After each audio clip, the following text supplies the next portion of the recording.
ԱԺ նախագահ Ալեն Սիմոնյանը չի կողմնորոշվում ամռան սկզբին ինչպես դիմավորի Հայաստան այցելող ՌԴ Դաշնային խորհրդի նախագահ Վալենտինա Մատվիենկոին, գրում է Ժողովուրդ օրաթերթը։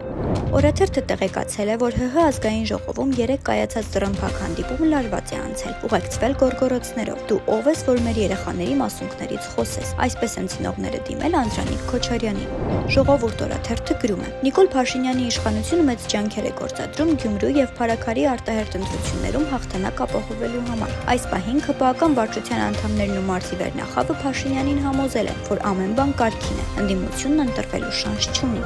Օրաթերթի մեկ այլ հոդվածի համաձայն Հայաստանի Հանրապետությունում բարձրացվող հարկերին զուգահեռ համատարած թանկություն է եւ գնաճ։ Ժողովուրդ օրաթերթը նաեւ գրում է. ԵՄ Հայաստան խորհրդարանական գործընկերության կոմիտեի 4-րդ նիստը հաճելի անակնկալներով է ուղեկցվել, մասնավորապես ԱԺ նախագահ Ալեն Սիմոնյանի եւ վարչապետ Նիկոլ Փաշինյանի համար։ Բարձրաստիճան պաշտոնյաները թանկարժեք նվերներ են ստացել։ Հայաստանի ֆուտբոլի ֆեդերացիայի նախագահ Արմեն Մելիքբեկյանի սիրտը $200,000 աշխատավարձ է ուզում, գրում է Հրապարակ օրաթերթը։ Օրաթերթը նաև տեղեկացել է, որ պետական գերատեսչություններում սովորաբար մարտի 8-ի պարգևավճարը մարտ ամսվա աշխատավարձի հետ է փոխանցվում, սակայն այս տարի աշխատավարձերը փոխանցվել են առանց պարգևավճարների։